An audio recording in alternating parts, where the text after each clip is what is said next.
nah jadi Miss mengucapkan selamat datang di kelas 2. Semoga di kelas 2 ini semangat dalam belajar semakin tinggi ya. Kalau bisa ketika di kelas 1 malas belajar, di kelas 2 harus bisa semakin semangat belajarnya. Oke, nah jadi hari ini kita akan belajar tentang hidup rukun. Ya, nah jadi buat anak-anak Miss, apabila sudah memiliki buku, kalian boleh membuka bukunya page 3 ya. Nah, jadi di sini kita akan belajar bahasa Indonesia ya. Nah, jadi itu di sini tentang keluarga Ino ya. Jadi kita di sini akan membahas tentang keluarga, siapa aja yang termasuk ke dalam keluarga inti, siapa aja yang termasuk ke dalam anggota keluarga maupun kerabat keluarga. Oke, nah jadi Miss akan membacakan sedikit tentang keluarga Ino. Oke, inilah keluarga Ino. Oke, ayah dan ibu adalah orang tua Ino. Oke, nah jadi ayahnya si Ino bernama Pak Muiz, sedangkan ibunya si Ino bernama Ibu Loli. Oke, nah jadi Ibu Loli dan Pak Muiz ini termasuk kepala keluarga. Oke, sedangkan si Ino dan si Arin adalah anak dari Pak Muiz dengan Ibu Ino. Nah, tetapi di dalam keluarganya si Ino, oke, ada yang lain yang tinggal di dalam rumah Ino selain mereka berempat, yaitu kakek, nenek, dan Om Ben. Oke, nah jadi Miss akan beritahukan. Nah, jadi yang termasuk keluarga inti di dalam keluarganya si Ino ini yaitu ayah, ibu, Ino, dan Arin. Oke, nah sedangkan kakek, nenek, dan Om Ben itu termasuk ke dalam kerabat keluarga. Oke, nah jadi jika kalian masih mempunyai orang tua, papa, mama, adik, kamu, kakak, itulah yang termasuk ke dalam keluarga inti. Tetapi papa dan mama itu termasuk ke dalam kepala keluarga. Nah, jika ada orang lain yang tinggal di rumah kalian selain kalian, atau ada tantenya, kakeknya, neneknya, itu termasuk ke dalam kerabat keluarga. Oke, nah selanjutnya kalian boleh membuka buku kalian halaman 4. Oke, nah sudah dibuka bukunya ya. Nah, di sana dia ada terdapat silsilah keluarga Ino. Oke, nah jadi yang di sebelah kiri Miss ini dia keluarga Pak Muas, sedangkan yang di sebelah kanan itu keluarga Ibu Loli, ya, ibu dari Ino.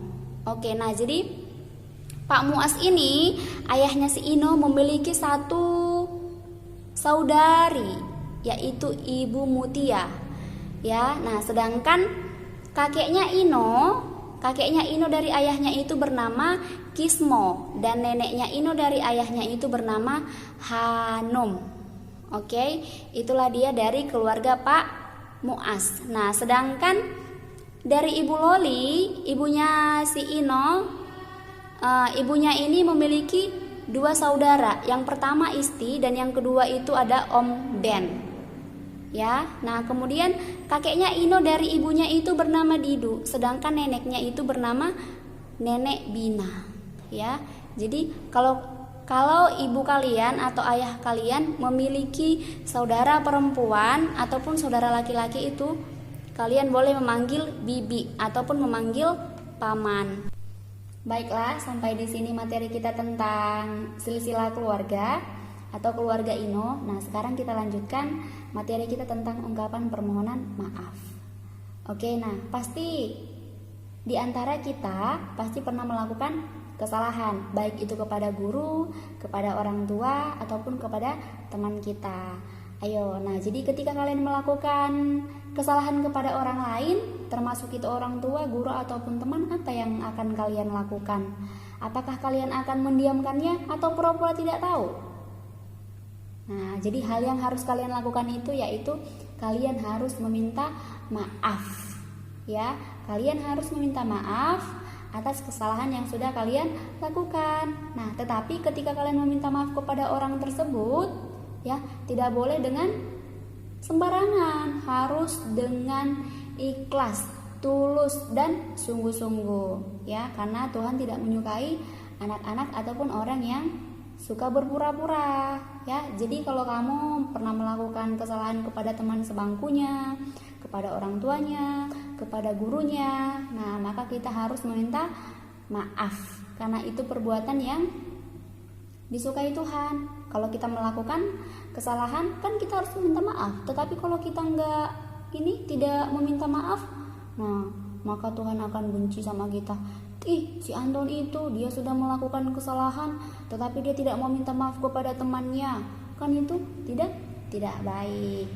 Oke ya. Nah, tetapi kalau bisa ya janganlah membuat kesalahan ya. Tetapi kalau kamu membuat kesalahan tanpa kamu sengaja, segeralah meminta maaf. Nah, itu adalah salah satu contoh hidup rukun ya. Hidup rukun itu hidupnya tidak bertengkar, tidak bermusuhan, jauh dari perkelahian ya. Miss nggak suka nanti anak-anak Miss itu dalam satu bangku, satu kelas itu suka berantem ya. Karena kalau kita satu kelas ya, di dalam satu sekolah itu termasuk kita semua itu bersaudara ya, seperti kamu di dalam rumah, antara kamu dan kakak kamu, antara kamu dan adik kamu itu seperti keluarga. Oke, jadi hidup yang rukun itu tidak suka bertengkar, dan apabila kamu melakukan kesalahan kepada orang lain, segeralah meminta maaf. Baiklah, sampai di sini materi kita hari ini. Oke, buat anak-anak Miss yang ada di rumah, tetap semangat belajar dan jangan lupa untuk berdoa. Oke, thank you and God bless you.